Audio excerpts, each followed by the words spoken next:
What's going on, guys? I hope they're having a great day out there. Guys, we're going to do a little unboxing of the new Radiolink version 3 of the Rc6Gs, and we're going to throw it in the newer Larlo. Now, this radio became really popular among the speed runners and stuff like that because of its distance. And guys, I want to send a big thank you to Radiolink for sending this along to me. You know, a little while ago, they sent me the new RC8X, and this controller has just been awesome. I have put it on many of my cars now. I'm really loving this controller. It's just great. Great feel in the hand, and been enjoying it in a lot of the other cars. But we're going to get this thing out of the box, check it out, kind of compare a few little features between the RC6 and the RC8. But we are going to put this controller in the newer Larlo because, you know, the controllers that come with these things honestly are not too bad. But I wanted to get a little more range because if I am going to turn this into a speed run car, I want to have a proper radio and some good distance out of it. So we're going to put this thing in there, get her set up, and see how she fits and how everything works out in here. They got a bigger receiver box in this car, so I'm pretty sure the receiver should fit fine. But guys, let's get the new controller out of the box and check it out. Real quickly, these are some of the key features they got in here. You can pause this if you want to check any of them out, but enough yakking. Let's get her out. All right, well, I just popped the box open here, and I just noticed there's two receivers in here. There's actually the R6FG and the R7FG.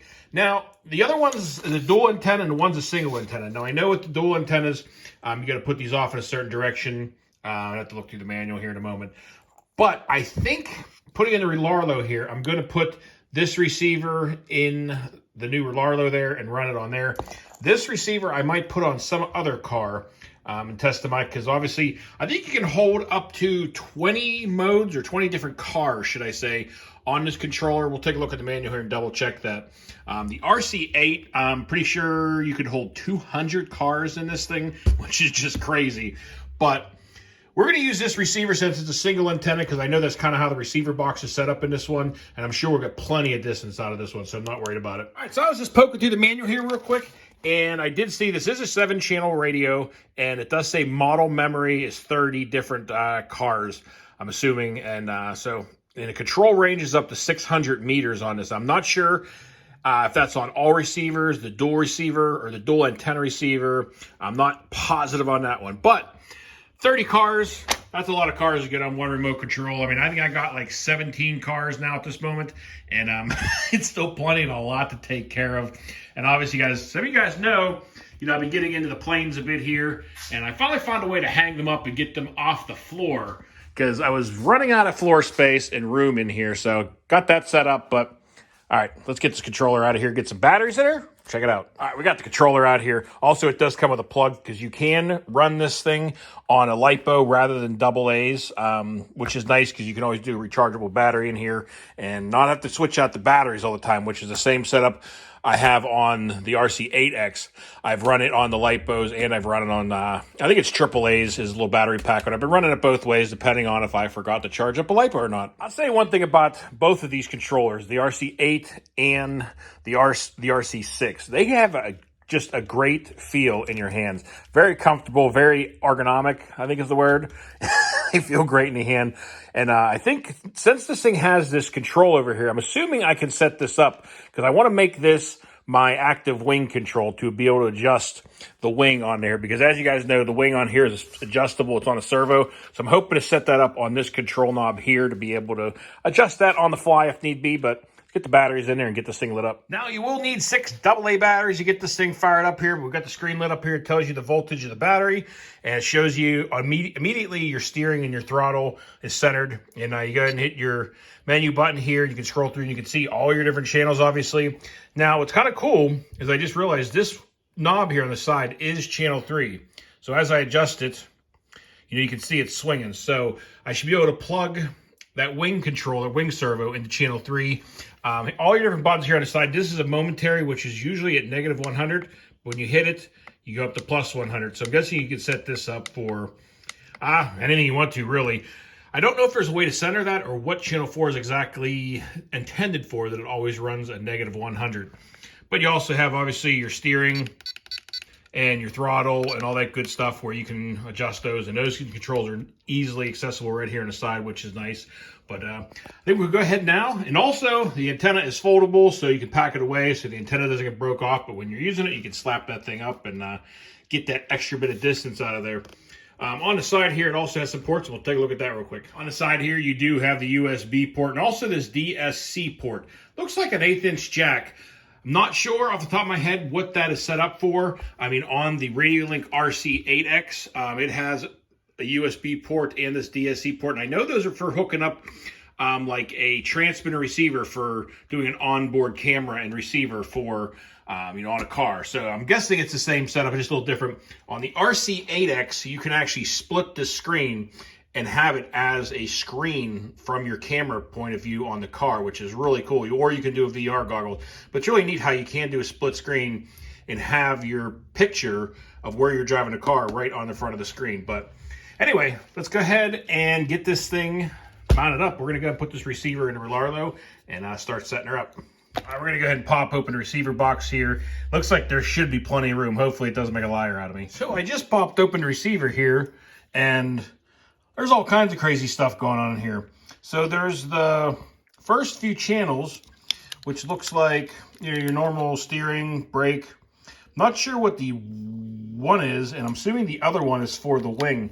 But there's 4 things plugged in that receiver, including all of these, which I believe are the brake lights and turn signals and stuff like that for the car, which I don't really care about. So I'm guessing I'm going to go ahead and eliminate that stuff, because I believe that's all it is. At least I hope so. Now, don't laugh at me, guys, how I have my battery set up right now. I actually don't have any of my LiPos except the ones for my airplanes right now. Because I was gone for so long, Trevor took the hands of all my LiPos, because having that many LiPos all stored in one place when you're gone for, 2 weeks at a time, it just kind of worries me. So Trevor took them off my hand and kept them in his garage, in a fireproof spot for me. So at the moment, this is the only battery I have, but it's going to work fine. Gator clips are good, but let's go ahead and fire this thing on and see what happens. All right, well, she got fired up here, and everything seems to be linked up, except I have a weird amount of tow going on, even with my transmitter being centered. I'm going to turn this off because I accidentally turned the car on before I turned the transmitter on. So I'm going to take a look at that, but I can always offset that. Also, my throttle is reversed, so I got to go here in the menu and reverse these things. Fans running. Also, the knob on the side, I fitted up to my channel 3, does work my active spoiler. So that's really cool. It's a lot easier to run this than on the stock transmitter, because this is really, it's out in the open, easy to get a hold of and change. So I'm going to go ahead and take a look at the menu real quick. I'll show you guys where everything's at, but I'm going to poke around for a second. All right, guys. Well, I was poking around the menu here for a moment, and all you got to do to get into your menu, you press and hold both. It says right here on the front of the controller. You go ahead and press those in, and now it pops up in your main menu. You got your language, your model, and also on the models, it says it has 30 models. I do believe, I wanted to double check that. Let's see here, we're down to 27. Yep, 30 models is what this will hold, so definitely plenty of storage space for you. The EPA, you can set your different switches, the nulls, and some of these I'm not sure honestly what they are. This STEXP, some stuff I can play around with a little bit, but also, if you guys pull up the manual for this, you guys can poke around a little bit also. Your ABS, your acceleration, your idle up, sub trim. There's some stuff set up for, nitro cars. But your sub trim, also I went in here into my sub trim and got my wheels straightened out. I adjusted it in my sub trim so that I didn't have to go all crazy on the front with the main dial. So I adjusted up in there and straightened them out real nicely. You got your different reverses, which, like I had said, my throttle was reversed. So I went in here and just reversed my channel 2, my throttle, and now she's working in the right direction. But a couple other things in here, your dual rates, auxiliary channels, you can name each one, alarm, you can set up your gyro down here, mix is on, so lots of being able to fine tune and tweak and set up your car real nice. So, but that's how you get into the menu, and I'll go ahead and show you guys now how I got my throttle and my steering working better. So as I was saying, I got my wheels all nice and straightened out. Nice and fast, very reactive. I mean, you barely touching this controller, and the steering feels nice and super reactive on here. And my throttle, finally, you hit forward, and she goes forward. So we got all that straightened out. Looks like the only stuff I don't have working on this is obviously my brake lights, which I'm not too concerned about. You know, obviously on speed run cars, usually you try to eliminate everything you can to save weight. So I'm not really concerned about the lights. I'll probably go ahead and pull those wires out or pull the lights out. But she's working good. Everything seems to be working. All my fans are working. So I'm going to go ahead and remove the rest of this stuff and get this receiver fitted up in there. There's plenty of room in here.